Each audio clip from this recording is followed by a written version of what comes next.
오늘 말씀은 예레미야 14장입니다. 1절부터 9절입니다. 가뭄에 대하여 예레미야에게 임한 여호와의 말씀이라. 유다가 슬퍼하며 성문의 무리가 피곤하여 땅 위에서 애통하니 예루살렘의 부르짖음이 위로 오르도다. 귀인들은 자기 사환들을 보내어 물을 얻으려 하였으나 그들이 우물에 갔어도 물을 얻지 못하며 빈 그릇으로 돌아오니 부끄럽고 근심하여 그들의 머리를 가리며 땅에 비가 없어 지면이 갈라지니 밭가는 자가 부끄러워서 그의 머리를 가리는도다. 들의 암사슴은 새끼를 낳아도 풀이 없으므로 내버리며 들나귀들은 벗은 산 위에 서서 승냥이 같이 헐떡이며 풀이 없으므로 눈이 흐려지는도다.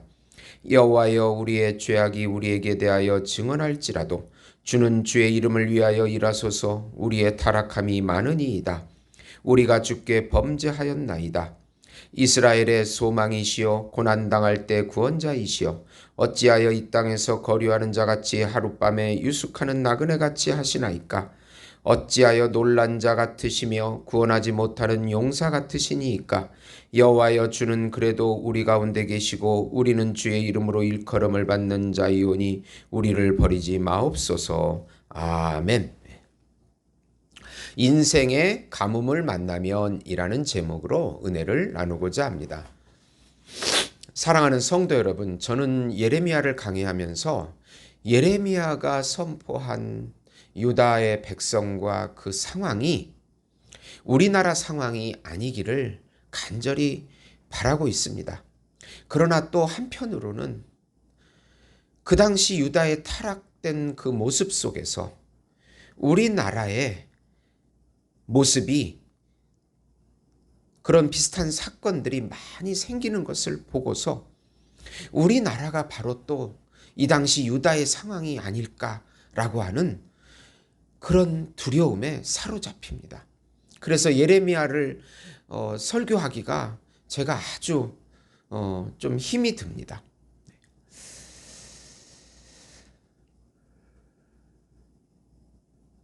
예수를 믿어도 기복적인 믿음으로 믿고 예수님보다 돈을 더 사랑하고 자기의 영광과 자기 지혜와 자기 탐욕으로 살아간다면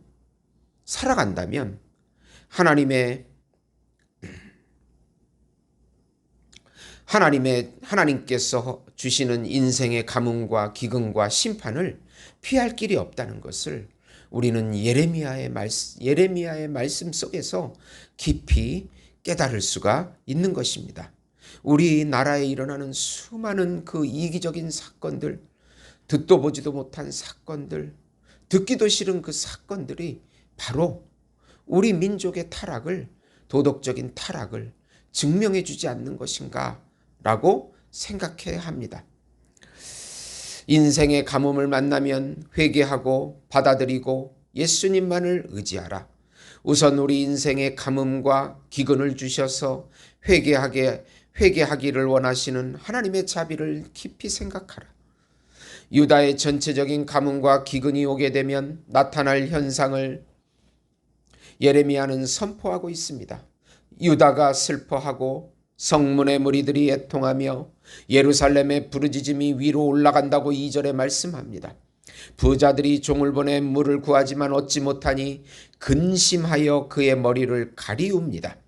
여기 가리우다는 말은 하파, 덥다, 가리우다, 심한 근심과 당황을 의미합니다.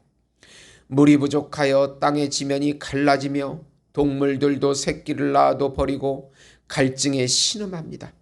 이런 가뭄이 여호와김 왕 때 임한 것으로 추정하고 있습니다. 우리 인생에도 가뭄이 있습니다. 메마르고 고통스럽고 불안하고 할 수 있는 것이 없고 이런 상황에서 우리는 우리의 삶을 돌이켜 예수 안에 있는가를 살펴보아야 합니다. 혹시 세상의 우상을 더 사모했는가를 회개하고 돌이켜야 하는 시기인 것입니다. 우리 인생에 가뭄이 왔을 때 우리의 위치가 정말 예수 안에 있는가를 점검하고 확인해보고 돌이키고 회개해야 하는 것입니다. 두 번째로 하나님의 심판이 작정되면 회개 기도를 해도 안 되고 공의의 심판을 받아들여라. 예레미야의 1차 중보기도입니다. 예레미야는 우리 타락이 심할지라도 주의 이름을 위하여 살려달라고 기도합니다. 주의 이름의 영광을 위하여 용서해달라고 7절에 기도합니다. 이스라엘의 소망이시고 고난때 구원자이신 하나님께 유다 백성을 버리지 말아달라고 간구합니다. 이 백성은 주의 이름으로 불려지는 하나님의 백성임을 강조합니다. 그러나 하나님의 의지는 단호하십니다. 어그러진 길을 간 것은 백성이고 우상을 따라갔기에 언약은 파기되고 공의의 심판을 받아야 한다고 10절에 주장하십니다. 하나님의 단호함은 이 백성을 위하여 복을 구하지 말라고 하십니다. 금식과 번제와 소제를 드릴지라도 칼과 기근과 전염병으로 멸하겠다고 12절에 말씀하십니다. 하나님께서 멸하기로 하시면 아무리 기도해도 안 되며 받아들이는 것밖에 대안이 없습니다. 회개해도 소용이 없을 정도로 심각한 상태이기 때문입니다.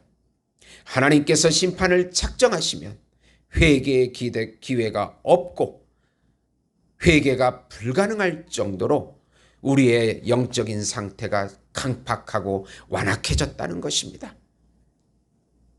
아마 유다 백성들에게 예레미야가 회개하라고 해도 이들은 회개하지 않았을 것입니다. 그만큼 완악하고 강팍해졌다는 뜻입니다. 세 번째로 하나님의 심판이 정해져도 오직 주의 은혜를 간구하고 인내하라. 예레미야는 거짓 선지자들이 거짓 평강을 외쳤기 때문에 이런 심판이 왔다고 거짓 선지자들의 잘못이라고 하면서 용서해달라고 합니다. 그러나 하나님께서는 거짓 계시와 점술과 헛된 것과 자기 마음의 거짓으로 예언한 거짓 선지자들을 보내지 않았기에 그들을 심판하실 것이라고 하십니다. 보냄받지 않는 사람들이 하나님의 말씀을 전하는 것은 거짓 선지자들입니다. 그런데 그 거짓 선지자들의 말을 하나님 말로 믿고 거짓 평강을 받아들인 백성들도 심판받아야 한다고 하나님께서는 말씀하고 계십니다. 예레미야는 모든 죄를 인정하지만 그래도 주의 은혜의 비를 내려달라고 간구합니다. 21절에 주의 이름과 언약으로 다시 간구합니다. 주의 이름을 위하여 우리를 미워하지 마옵소서. 주의 영광의 보좌를 욕되게 마옵소서. 주께서 우리와 세우신 언약을 기억하시고 패하지 마옵소서. 참 예레미야로 오신 예수님의 중보기도만이 우리 죄를 사하실 수 있는 것입니다. 하나님은 거짓 목자와 그의 말을 듣는 백성들 모두가 문제라고 여기시고 계시는 것입니다.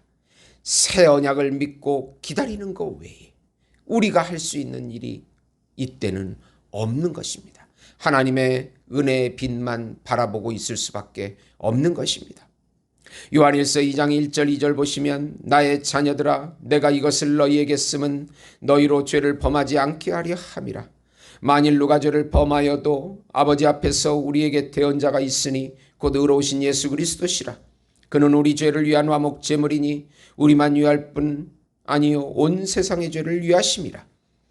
우리가 참 중보자이신 예수님의 피를 의지해서 죄사함 받는다는, 예수 앞에 나올 때 모든 죄를 사함받을 수 있다는 이 언약 안에 있다는 것이 얼마나 큰 행복인지 모릅니다.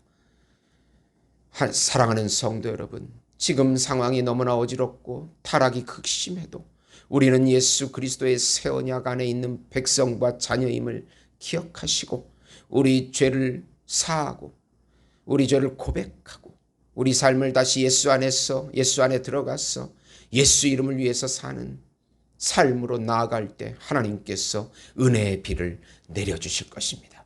우리 민족에게도 내려주실 것이고 우리 교회에도 우리 가정에도 내려주실 것입니다. 우리는 지금 이때 기도하고 회개하고 예수 이름을 불러야 하는 것입니다. 기도하겠습니다. 하나님 아버지 감사합니다. 어떤 하나님의 심판 가운데서도 우리의 대언자 예수님이 있으십니다. 우리의 중보자 예수님의 이름으로 회개하고 예수의 이름으로 우리가 부르짖을 때 하나님께서 은혜의 비를 내려주실 것을 믿습니다. 우리 나라를 살려주시고 우리 교회를 살려주시고 우리 가정들을 살려주시옵소서. 예수님의 이름으로 기도드리옵나이다. 아멘.